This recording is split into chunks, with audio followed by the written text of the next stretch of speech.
Hello friends, അപ്പോൾ ഇന്ന് ഓഫീസിലുള്ളപ്പോൾ അടുത്ത ഡെലിവറിക്കാരൻ വിളിച്ചിട്ടുണ്ടായിരുന്നു ഒരു ഫോൾഡബിൾ മേശയും കസാരയും. അപ്പോൾ അത് എത്തിയിട്ടുണ്ട്. വൈകിട്ട് ഓഫീസ് കഴിഞ്ഞ് വന്നിട്ട് ഞങ്ങളൊരു ചെറിയ പർച്ചേസിങ്ങിന് പോയി.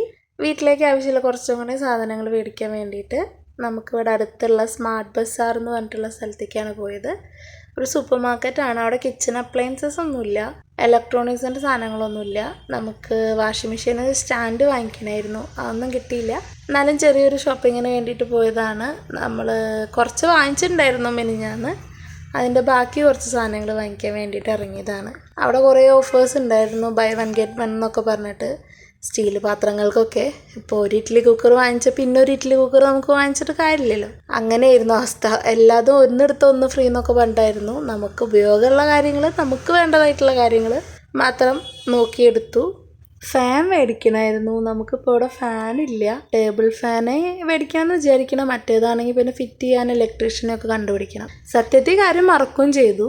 ഇവിടെ തണുപ്പായ കാരണം 23 ടെമ്പറേച്ചർ ഉള്ളത്. അപ്പോൾ നമുക്ക് ഫാനിൻ്റെ ആവശ്യമില്ല. പക്ഷെ ഫാനിട്ട് നമ്മളൊരു ശരാശരി മലയാളി AC ഇല്ലല്ലോ, നമുക്ക് ഫാനല്ലേ.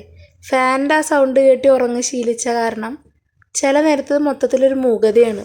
നമുക്ക് ഉഷ്ണമില്ലെങ്കിലും നമ്മൾ റൂമിലേക്ക് വരുമ്പോൾ നമ്മൾ ആദ്യം ഇടുക ഫാനും ലൈറ്റും ആണല്ലോ. അപ്പം അങ്ങനെ ഒരു ട്രാൻസിഷനിൽ കൂടെ പോയിക്കൊണ്ടിരിക്കുകയാണ്.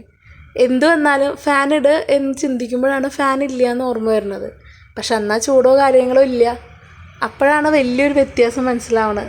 നമ്മളിപ്പോൾ എന്തിനാണ് ഫാൻ ഉപയോഗിച്ചിരുന്നത് എന്ന്. ശരിക്കും സൗണ്ട് കേൾക്കാതിരിക്കാൻ, അല്ലെങ്കിൽ പുറം ലോകത്തുനിന്ന് ഒരു രക്ഷ നേടാൻ വേണ്ടിയിട്ടാണ് നമ്മൾ ഫാൻ ഭൂരിഭാഗം പേര് ഉപയോഗിക്കുന്നതെന്നാണ് തോന്നുന്നത്. ഫാൻ ഇല്ലാണ്ട് എൻ്റെ ജീവിതത്തിൽ, കറണ്ട് ഇല്ലാത്തതല്ലാത്ത ഫാനില്ലാതെ ജീവിതത്തിൽ ആദ്യമായിട്ട് കിടന്നുറങ്ങിയത് ഇന്നലെയായിരിക്കും. വലിയ ഡിഫറൻസ് ഒന്നുമില്ല, ഉറക്കം കിട്ടാനുള്ളൊരു ബുദ്ധിമുട്ടാണ്.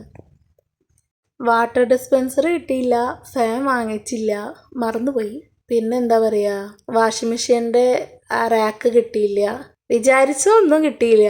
പക്ഷെ എന്നാൽ വേണ്ടാത്തതും വേണ്ടതായിട്ടുള്ള കുറേ കാര്യങ്ങൾ വാങ്ങിക്കുകയും ചെയ്തു. കുറേ വെജിറ്റബിൾസ് വാങ്ങിച്ചു. ഈ ഒരാഴ്ച 1-2 ഓടാനുള്ള വെജിറ്റബിൾസ്, കുറച്ച് ഗ്രോസറി ഐറ്റംസ്, എന്താ പറയുക, അങ്ങനെ കുറച്ച് സാധനങ്ങളൊക്കെ വാങ്ങിച്ച് അവിടെയൊക്കെ കറങ്ങി തിരിഞ്ഞ് വന്നു. ലോകം മുഴുവൻ തെണ്ടി തിരിഞ്ഞ് വന്നപ്പോഴേക്കും പുറത്ത് പെരാറ് മഴയായിരുന്നു. യൂബർ പിടിച്ചാൽ കിട്ടണ ഇല്ല. കുക്കിംഗ് ഫെസിലിറ്റി ഒന്നുമില്ല. അതുകൊണ്ട് കുക്ക് ചെയ്യാനും പറ്റണില്ല, ഫുഡ് ഓർഡർ ചെയ്യാനും പറ്റണില്ല. ഒന്നും നോക്കിയില്ല, അവിടെ കുത്തിയിരുന്ന് കുറച്ച് നേരം. നമുക്കൊന്നും ചെയ്യാനില്ലല്ലോ.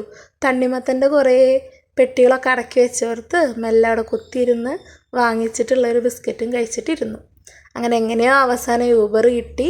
എല്ലാം കൂടി കെട്ടിപ്പിറക്കി മഴയും കൊണ്ട് വന്ന് സ്വിഗ്ഗിയിൽ ഫുഡ് ഓർഡർ ചെയ്തു. ഇവിടെയാണെങ്കിലും എനിക്ക് എല്ലാം ഒന്നും പറ്റില്ല കേട്ടോ. ഞാനൊക്കെ ട്രൈ ചെയ്യാറുണ്ട്. പക്ഷെ കൂടുതലും കേരള റെസ്റ്റോറൻറ്റ്സ് നോക്കി തപ്പി പിടിച്ചിട്ടേ ഫുഡ് വാങ്ങിക്കാറുള്ളൂ. കണ്ണൂർ ഫുഡ് പോയിൻ്റ് എന്ന് പറഞ്ഞിട്ടുള്ള അവിടെ നിന്നാണ് വാങ്ങിക്കാറ്. ബിരിയാണി ആയാലും മന്തി ആയാലും ഒരുവിധം നല്ല റെസ്റ്റോറൻ്റ് എന്ന് പറയാം.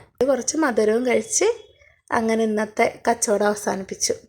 അപ്പോൾ ഇനിയുള്ള വിശേഷങ്ങൾ അടുത്ത വീഡിയോ ആയിട്ട് കാണാം.